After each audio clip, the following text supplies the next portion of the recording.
가장 젊고 가장 가난하며 가장 외로운 나라. 바로 동티모르를 떠올릴 때 사람들이 흔히 연상하는 이미지입니다.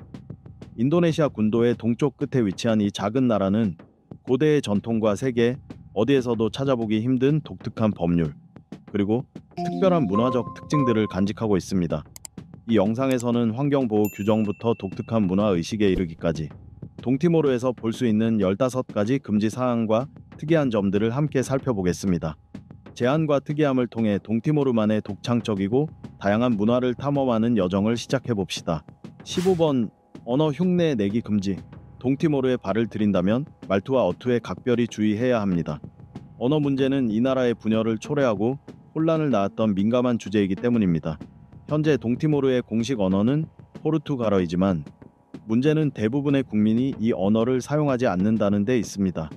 약 100만 명의 인구를 가진 이 작은 아시아 국가에 리스본이 관여한 지는 40년이 넘었지만 여전히 포르투갈어는 널리 쓰이지 않고 있습니다.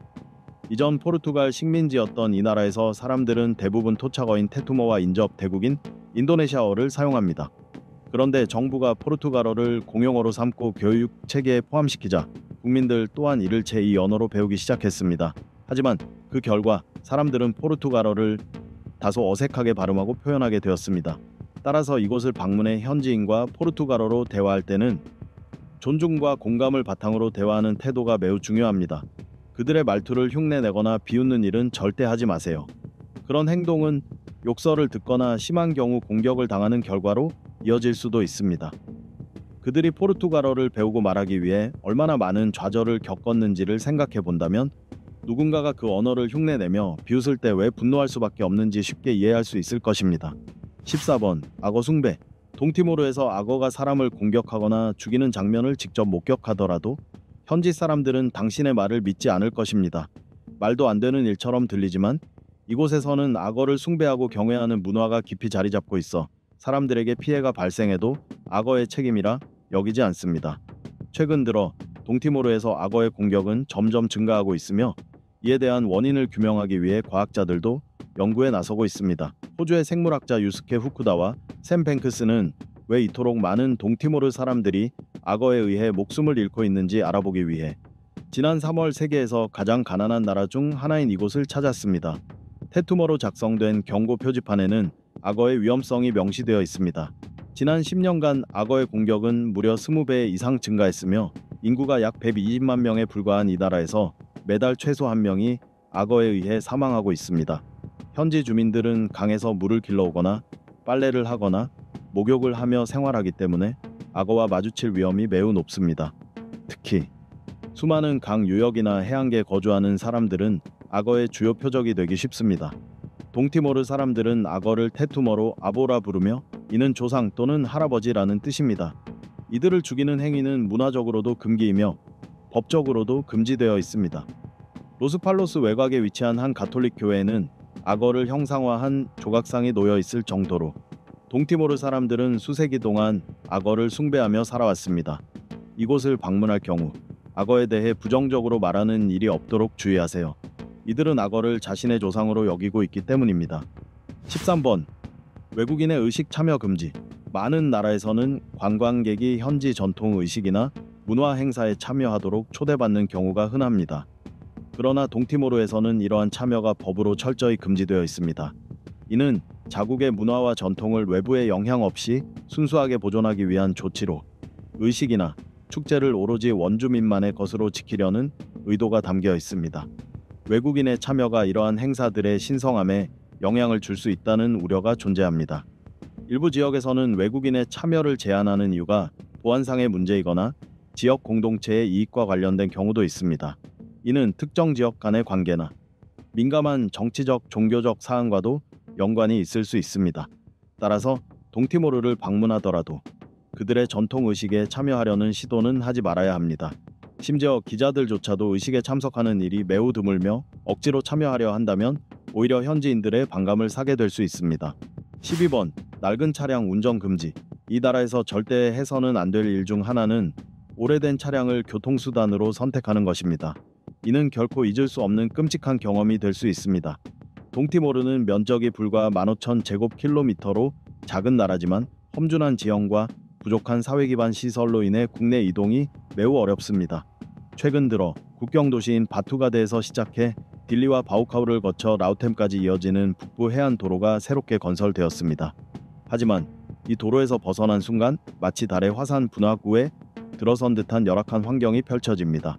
현재 전국 곳곳에서 도로 공사가 진행 중이기 때문에 가까운 미래에는 양질의 도로망이 갖춰질 수도 있습니다. 그러나 그 전까지는 동티모르의 평균 주행 속도가 시속 15km에 불과하다는 점을 꼭 기억해 두시기 바랍니다. 11번 세계에서 가장 가난한 나라 동티모르에 방문하게 된다면 인터넷 속도가 너무 느리다거나 정전이 자주 일어난다거나 모든 것이 너무 낙후돼 보인다고 불평하지 마세요. 왜냐하면 동티모르는 세계에서 가장 가난한 나라 중 하나로 인구 약 120만 명의 연간 국내 총생산은 겨우 12억 달러 수준에 불과합니다. 1인당 GDP는 연간 1000달러 정도입니다. 이 중 무려 80%가 석유 및 천연가스 개발에서 나오는 수익에 의존하고 있습니다. 이 나라는 해마다 기근의 계절을 겪고 있습니다. 영양실조는 동티모르에서 매우 심각한 문제이며 최근 연구에 따르면 전체 인구의 약 22%가 높은 수준의 식량 불안을 겪고 있는 것으로 나타났습니다. 전체 식량의 60%를 수입에 의존하는 식량 부족 국가인 동시에 매년 필수적인 식량조차 확보하지 못해 심각한 결핍을 겪고 있습니다. 특히 영양가 있는 음식을 얻기 힘든 상황 속에서 많은 가정이 굶주림에 시달리고 있습니다. 이른바 기근의 계절은 일반적으로 건기인 11월부터 이듬해 3월까지 발생하며 이는 이전 수확기에 식량이 바닥나기 시작하지만 다음 수확은 아직 이루어지지 않은 시기입니다.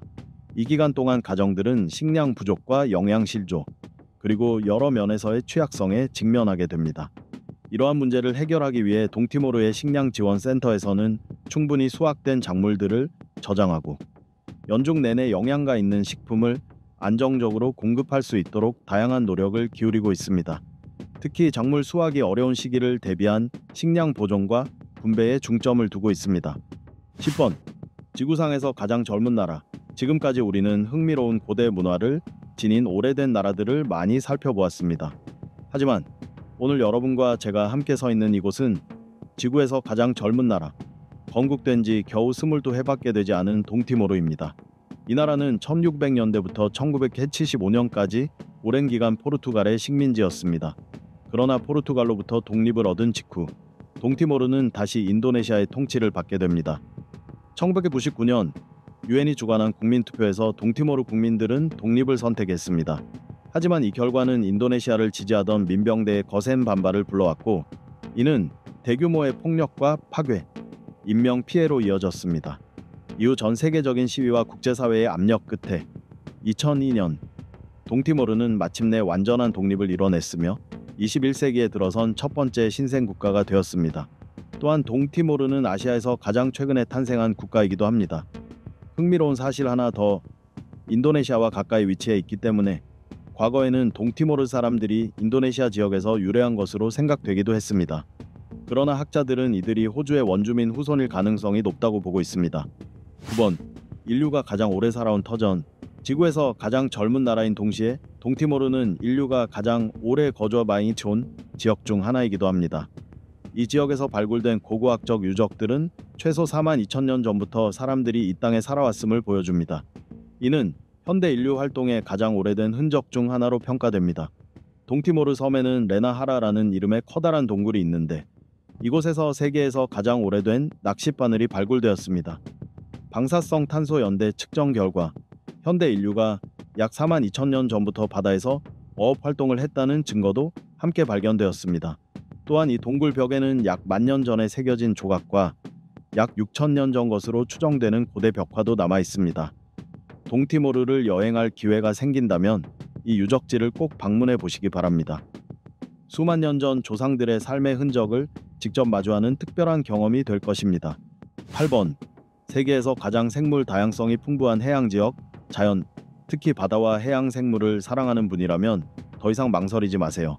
이 나라로 즉시 떠나야 할 이유가 있습니다. 지구에서 가장 다채로운 해양 생태계를 이곳에서 만날 수 있기 때문입니다. 동티모르의 수도 딜리에서 북쪽으로 24km 떨어진 아타우로 섬은 지구상에서 생물 다양성이 가장 풍부한 산호초 지역에 위치해 있습니다. 2016년 과학자들은 이 섬 주변 바다에서 무려 643종의 생물을 발견했으며 이 중 다수는 과학적으로 완전히 새로운 종으로 추정됩니다. 이 지역은 산호초 삼각지대라 불리는 서태평양 해양 구역 안에 속해 있으며 이곳은 세계에서 가장 많은 산호가 분포하고 있는 곳이자 해양 생물 다양성이 가장 높은 해역입니다. 그럼에도 불구하고 아타우로 섬에서 기록적으로 높은 생물 다양성이 발견된 것은 연구진에게도 놀라운 일이었습니다. 이에 따라 연구자들은 이 지역을 해양보호구역, 즉 해양공원으로 지정해야 한다고 주장하고 있습니다. 아타우로 섬은 누구에게나 깊은 인상을 남길 만큼 매력적이며 동티모르의 생태 관광 산업 성장에도 크게 기여할 수 있는 가능성을 지니고 있습니다. 7번 세계에서 가장 젊은 인구. 동티모르는 세계에서 가장 젊은 국가 중 하나입니다. 여기서 말하는 젊다는 것은 조금 전 이야기했던 나라의 연령이 아니라 바로 국민 개개인의 나이를 의미합니다. 최근 통계에 따르면 동티모르 인구의 절반 이상이 20살 미만입니다. 실제로 이곳에 가보면 그 느낌을 확연히 체감할 수 있습니다. 어디를 가든 아이들이 가득합니다. 높은 출산율과 평균 기대 수명의 증가로 인해 이처럼 젊은 인구 비율은 앞으로도 계속 증가할 전망입니다. 이러한 특성 덕분에 동티모르는 세계에서 가장 젊은 인구를 가진 국가 중 하나로 꼽힙니다. 동티모르는 내전 이후 독립국가로 전환되며 급격한 인구 증가 시기를 겪었고 그 결과로 가입 연령대에 해당하는 젊은 층이 매우 큰 비중을 차지하게 되었습니다. 이러한 젊은 인구 구조는 동티모르의 도전과 기회를 동시에 안겨주고 있습니다. 급증하는 청년 세대를 위한 교육, 일자리, 의료 서비스를 제공하는 것이 과제인 동시에 이들이 국가의 경제 및 사회 발전에 기여할 수 있는 잠재력을 지니고 있다는 점에서 엄청난 자산이기도 합니다. 결국 이들은 이 장점을 어떻게 활용하느냐에 따라 매우 밝은 미래를 만들어갈 수 있는 주인공들입니다. 6번 집집마다 다른 깃발을 단다. 동티모르에 가보면 거의 모든 가정에서 깃발을 걸어두고 있는 모습을 볼 수 있습니다. 그런데 이상한 점은 이 깃발이 매일 바뀐다는 것입니다. 그것도 가족의 기분이나 상황에 따라 말이죠. 이 독특한 풍경은 동티모르의 정치적 상황과 관련이 있습니다. 이 나라는 오랫동안 무엇이 나라를 위한 최선인가를 두고 끊임없이 갈등을 겪어왔습니다. 과거에는 이러한 정치적 충돌이 폭력으로 번지는 경우도 잦았지만 최근에는 비교적 평화롭고 안정적인 상태를 유지하고 있습니다. 그럼에도 불구하고 여전히 치열한 정치 경쟁이 존재합니다. 하지만 이런 모습도 민주주의의 일부라고 볼 수 있겠죠. 동티모르에는 두 개의 주요 정당이 있습니다. 하나는 프레틸린, 다른 하나는 CNRT입니다. 프레틸린은 1975년부터 1999년까지 인도네시아의 점령에 맞서 싸운 게릴라 조직에서 비롯된 정당이며 CNRT는 전설적인 독립운동 지도자이자 게릴라 투사였던 사나나 구스망이 이끄는 정당입니다. 동티모르의 많은 가정들은 이 두 정당 중 하나의 깃발을 자신의 집에 걸어둡니다. 작은 마을을 찾아가 보면 단 6채의 집 가운데 3집에는 프레틸린 깃발이, 나머지 3집에는 CNRT 깃발이 걸려있는 광경도 흔히 볼 수 있습니다. 이 영상을 보신 여러분이라면 더 이상 궁금해하지 않으시겠지만 현지에서 정치 관련 질문을 던지는 일은 피하는 것이 좋습니다. 동티모르 사람들은 정치 이야기 자체를 꺼리는 경우가 많기 때문입니다. 5번 세계 최고 수준의 커피. 이 나라를 방문하게 된다면 커피만큼은 절대 놓치지 마세요. 비록 현대적인 생산 기술은 아직 널리 보급되지 않았지만 동티모르는 세계 최고 수준의 커피 품종을 보유하고 있는 나라입니다. 수도 딜리에서부터 커피가 재배되는 고지대까지 이어지는 여정은 이 나라의 커피 재배와 생산 과정을 직접 체험할 수 있는 흥미로운 여행이 될 것입니다. 커피는 동티모르의 경제와 문화에서 매우 중요한 역할을 합니다. 이 나라의 토양과 기후는 커피 재배에 매우 적합하며 커피 산업은 농민과 국가 경제 모두의 중요한 수입원이 되고 있습니다. 동티모르에서는 주로 아라비카 커피를 생산하는데 이는 부드러운 맛과 높은 품질로 잘 알려진 고급 커피 품종입니다. 이곳의 아라비카 커피는 깨끗하고 섬세한 맛, 은은한 단맛과 부드러운 산미가 어우러진 독특한 풍미를 지니고 있습니다. 이 커피는 수출용으로도 사용되지만 동티모르 사람들의 일상생활에서도 없어서는 안 될 존재입니다. 도시와 시골 곳곳에 자리한 커피숍과 찻집에서는 사람들이 삼삼오오 모여 편안한 분위기 속에서 담소를 나누고 커피 한 잔에 여유를 즐깁니다. 또한 커피는 동티모르의 문화적 의식과 행사, 예를 들어 축제, 결혼식, 장례식 등에서도 중요한 역할을 합니다. 커피는 이 나라에서 열림, 나눔, 공동체적 유대를 상징하는 상징적인 음료이기도 합니다. 3번 동티모르는 이스티모르가 아니다. 지금까지 이 영상을 보시며 제가 동티모르 또는 이스트 티모르라는 표현을 계속 써온 걸 눈치채셨을 텐데요. 사실 이 두 명칭에는 분명한 차이가 있다는 점을 이제야 알게 되었습니다. 포르투갈 식민지 시절 티모르 섬의 동쪽 지역은 포르투갈령 티모르로 불렸습니다. 1975년 포르투갈로부터 독립한 후에는 인도네시아어로 동티모르를 뜻하는 티모르라는 명칭이 사용되었습니다.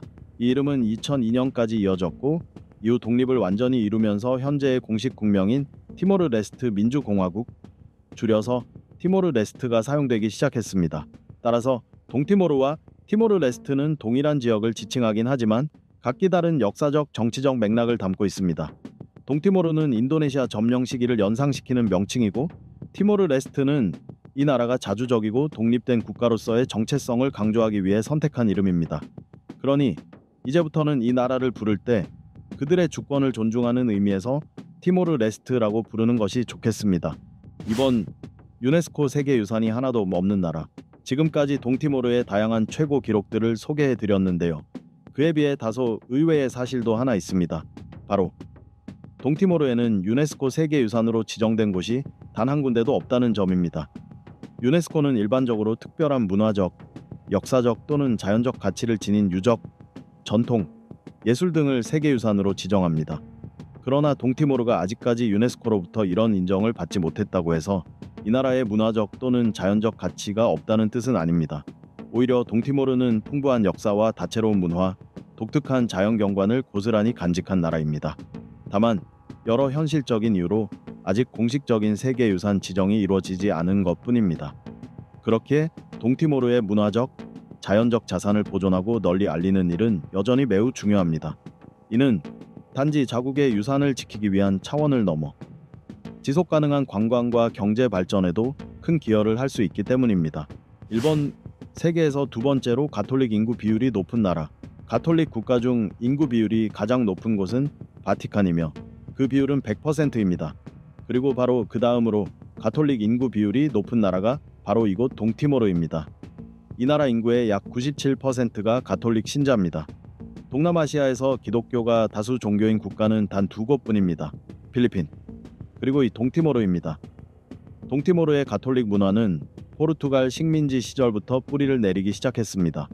포르투갈이 도착했을 당시 프란치스코의 수도사들과 함께 기독교를 전파하려 했지만 당시에는 큰 성과를 거두지 못했고 결국 포기하고 천연자원 수탈에 집중하게 됩니다. 그 당시 대부분의 동티모르인은 고유의 애니미즘 신앙을 믿고 있었고 기독교 신자는 소수에 불과했습니다. 하지만 1975년 인도네시아가 이 지역을 점령하면서 상황이 바뀝니다.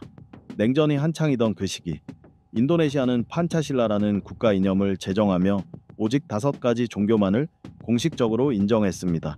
이슬람, 개신교, 가톨릭, 불교, 힌두교였습니다. 종교가 없다고 말하는 것은 상상도 못할 일이었고 무신론자나 애매한 신념을 가진 사람은 즉시 공산주의자로 낙인 찍혔습니다. 공산주의자는 당시 매우 부정적으로 여겨졌고 사회적으로도 탄압을 받았습니다. 오늘날에는 대부분의 국민이 가톨릭 신자지만 여전히 애니미즘 전통은 살아있습니다. 그래서 동티모르의 기독교는 조금 독특합니다. 예수님이 구세주인 것은 맞지만 동시에 조상의 영혼도 곁에서 우리를 돕고 이끌어준다고 믿는 사람들이 많습니다. 이것이 동티모르식 신앙의 모습입니다. 이렇게 해서 우리는 동티모르의 15가지 금지와 특이한 점들을 따라가며 이 나라의 독특함과 다채로움을 함께 살펴보았습니다. 개인의 안전을 보호하기 위한 규칙부터 전통을 지키기 위한 문화까지 동티모르는 정말 매력적인 요소로 가득한 나라입니다. 이러한 특별한 규정들은 세계의 문화적 다양성을 보여주는 증거이며 각 나라가 지닌 고유한 개성과 가치에 대해 다시금 생각하게 만듭니다. 이번 여정을 함께 해주셔서 감사합니다. 다음 영상에서 또 만나요.